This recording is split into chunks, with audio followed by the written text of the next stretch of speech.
The Dearborn Independent, May 28, 1921, number 31. Mr. Ford's page. The life that the majority of people now live will probably constitute the standard of life in the perfect society.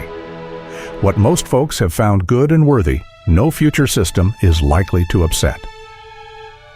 When the blind guides of social discontent announce that the majority are doomed to live common lives, he does not see the uncommonness of our common life, nor does he see that the so-called common life is far and away the best life of all. It will need a little more room, a little more leisure, a little more sense of security, but all in all, it is the type of life the majority of the people are going to choose when the social millennium permits every man to make a choice. The common life and character constitute the golden age. The time is here when many young people are leaving school and casting about for clues by which they may settle the question of their careers. They want to know what they are going to do, what niche they will fill, what name people will know them by as to trade, service, and success. It is a trying period. It is astounding sometimes how little can be done to help. The very anxiety of the search seems to be a stage through which the developing life must come. There is probably not so much nonsense to be gotten rid of by the person leaving school nowadays as there formerly was. Years ago, no school was believed to have done its duty which did not send out every pupil filled with the idea that someday he, and now it would be also she, might become president. As the United States has required only 29 presidents in the 145 years of its national existence, there has been a rather alarming waste of raw material. The majority of people are blessed by being destined to the very best kind of life there is, the life of a plain person upon whom all the liberties descend, and who, with others of his kind, constitute the ruling class of the world. They will not be president, nor congressman, nor town councilman, nor even secretary of their lodge. They will just be folks.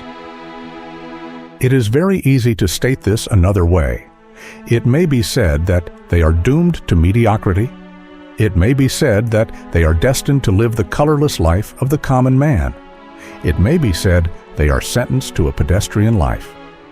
These phrases are the scum that rose to the surface of those old false teachings that success consisted in getting the place that was accessible to only a few in a generation.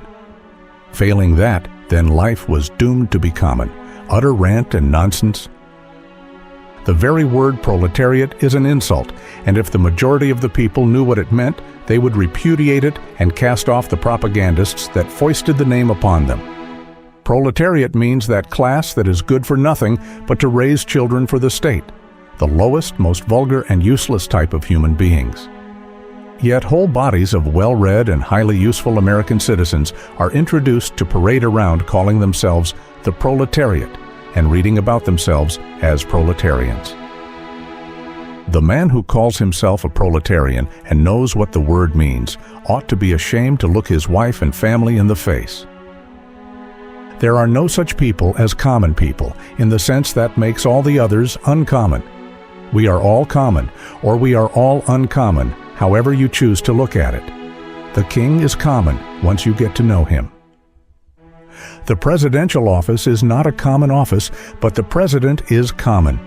Ask him, and he will tell you that he never felt himself to be anything but common. That is to say, people on the same plane of character are common possessors of pretty much the same qualities. They are citizens of the same commonwealth. To say that the king is common and that the president is common is, however, not quite the whole truth. For these statements are made sometimes to soothe those who are in rebellion against being themselves. The major half of the truth is that no man is common. Individuality, personality, the moral dignity of a human being as a creation of the infinite mind, these are the most uncommon things we can think about. No man is common, but in the compass of that fact, all men are common. They have a common uncommonness by virtue of their being human beings.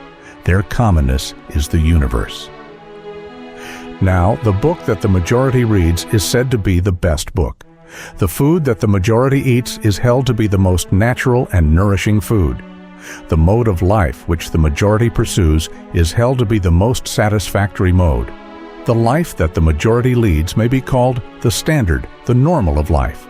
Very well, that standard normal life is the same life we call common, and which some poor pitiable people regard as a life of failure. Life itself is at once the common and the uncommon thing. The richest and most successful person is the one who has the most life, and life is within. It is within and from within. There is no favoritism, no pull at the source of life. Now that is what is meant when the false guides say the majority are doomed to live the life of the masses.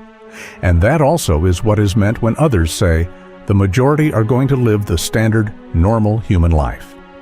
That life is common to all. It is the life which everybody must live in order to live at all. The life of labor and food, of day and night, of home and family, of body and soul. The same life which the president must live in his White House and the pioneer in his prairie home. It is the same life. It ought to be a relief to know in advance that it is to be ours. Life is divided into two main periods, the period when we take in and the period when we give out. Youth is the receptive period, and although that period does not end, there comes to keep company with it an expressive period when the individual makes his or her contribution to the general life. He does more than that, however. In his work, he also makes a contribution to himself. The sum of earth life is the making of character. It is inevitable. We make character whether we want to or not. We make it whether we are conscious of it or not. We make it wherever we are and by whatever we do. There is no special location or no special occupation which is more favorable to character making than is another location or occupation. There is no station in life that is favorable to the production of a finer type of character than is any other station. The more and better character that is made, the more the outer world is changed to conform to it. The money question, the industrial question, the political question, the social question, all these wait for the settlement of the character question. The reason that high office is so powerless to bring about reforms, the reason that titles and prerogatives are helpless in making a clean sweep of injustices, is just this: no office or authority gets any further than the character that creates and fills it. Character is the great authority. Given character, office can be dispensed with. Presidents and kings and magnates of all degree are but the servants of great characters. And great characters are independent of riches or power. They are rich and they have power, and are therefore invincible in whatever right things they undertake. We have rather successful inventions, successful businesses, successful policies, but not enough successful men. The success of a man is to become a man in the character and power that make him, stripped and alone, a man. And this is all within his own control. No outer circumstance can control that, but he can use that to control outer circumstance. No one should be content with poverty, because if it is poverty instead of the clean, hard type of bareness which constitutes the voluntary doing without of camp life, it is degrading. If a man is poor, it should only be by his own choice. Many men have been poor by their own choice, and therefore they escape the depression of poverty. In the perfect society, most people will choose to live on the plane of the average man of today. It is more comfortable, more human, more conducive to peace. The state to which the majority of society has attained today, with such corrections of the money and governmental system as will prevent dishonest tempering, with certain changes, approximately the state that will prevail when society becomes what it ought to be. Why not? What better base is there for the development of character?